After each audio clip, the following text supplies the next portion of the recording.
All right, folks, we are going to quickly install a tub spout. I'm going to make this video as short as possible. And this is a threaded type. There's different types. This is a threaded type. You have to screw it on. It's a threaded type.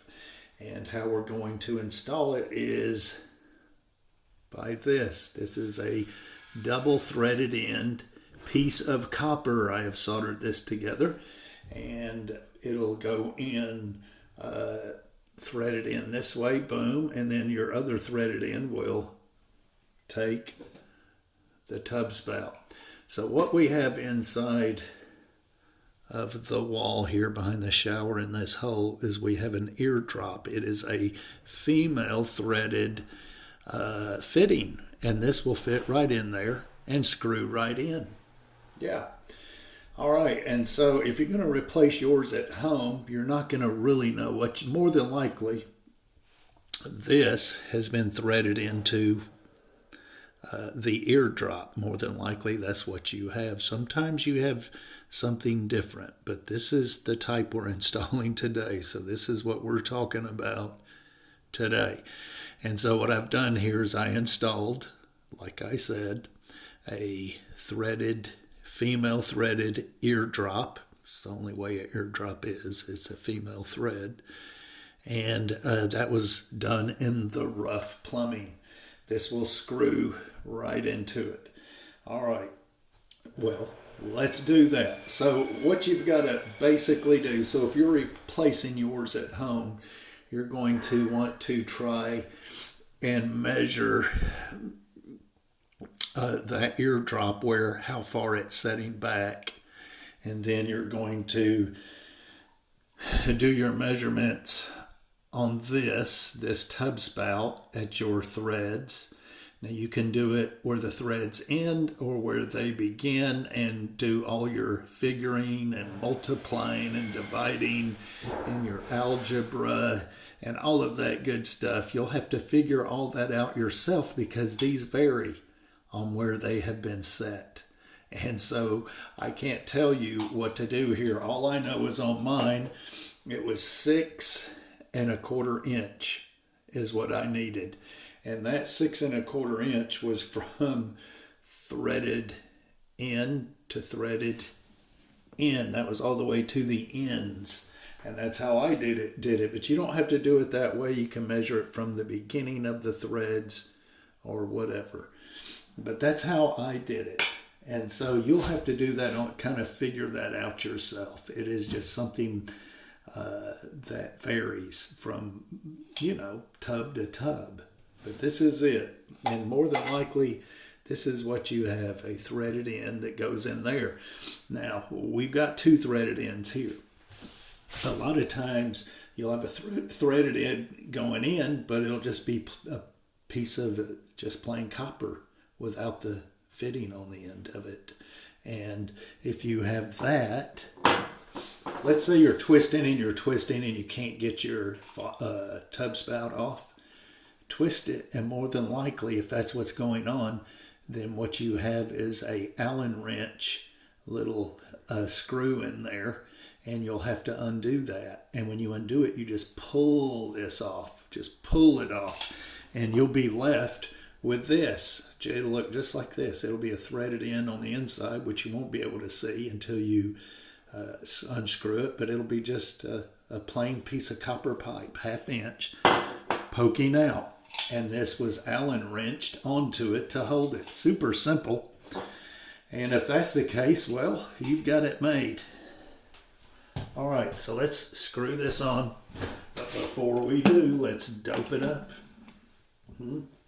I love this stuff right here. Can you see it? This is what you want. This pipe joint. It's white. Don't get the blue stuff. It's too runny. This is white and thick and just oh so good, folks. Oh so good. Now, we do have a glob of solder here. And that's not going to hurt one thing. That is where I was soldering it down like that.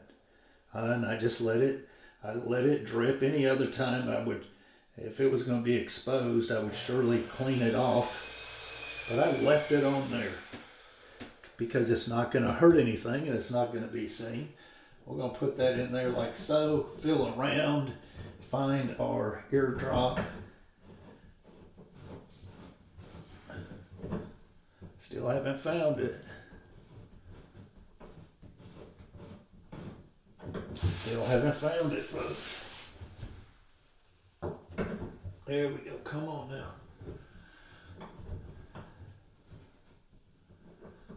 You're going to have a little trouble more than likely. Mine's pretty far back up in there. All right, make sure we're not cross-threading. Let's make sure. We don't want to cross-thread this.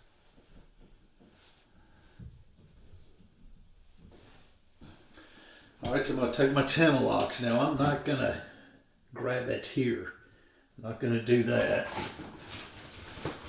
Hang on, let's move this. I'm not going to grab it here. You know, you're going to want to grab it at that solder. Don't do that because, you know, you could bust that solder. And so where I'm going to grab it is just right on the pipe.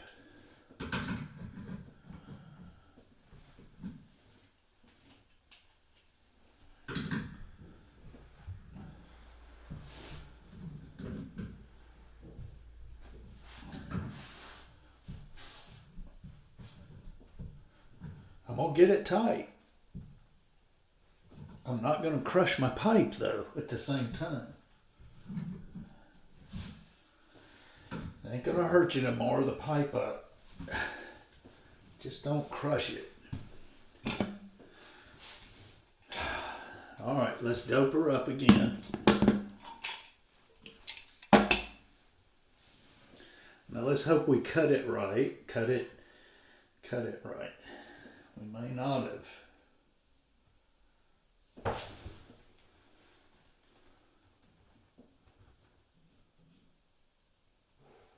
We may not have. Now, a lot of times you're going to be better off in a situation like this with the brass nipples, the brass fittings. We'll be fine with the copper here. But a lot of times I won't use any kind of copper threaded fitting. I always use a brass. They are better, and that's for sure. They're more expensive, but they are better. See there, that's going to work out. Now this doesn't have to be extremely tight. It doesn't have to be extremely tight. It just needs to be good and snug. We're going to go around right to here, and that's going to be it. Yeah, we're going to stop her right there, folks. Boom, done. And look how good that looks, huh? Oh, look how sturdy that is, folks, huh? That's from using copper and eardrop threaded on both ends. You get this extreme sturdiness, just awesomeness, huh? Awesomeness. Yeah. That is it. This is a mowing setup, and super sturdy. You could almost stand on that. You understand how we did all that, right? Huh? You paid attention.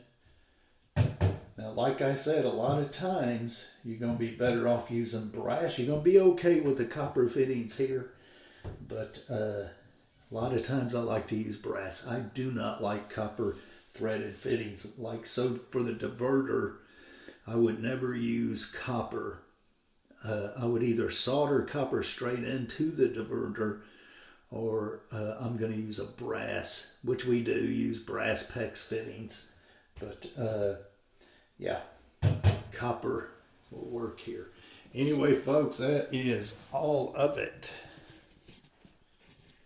Look.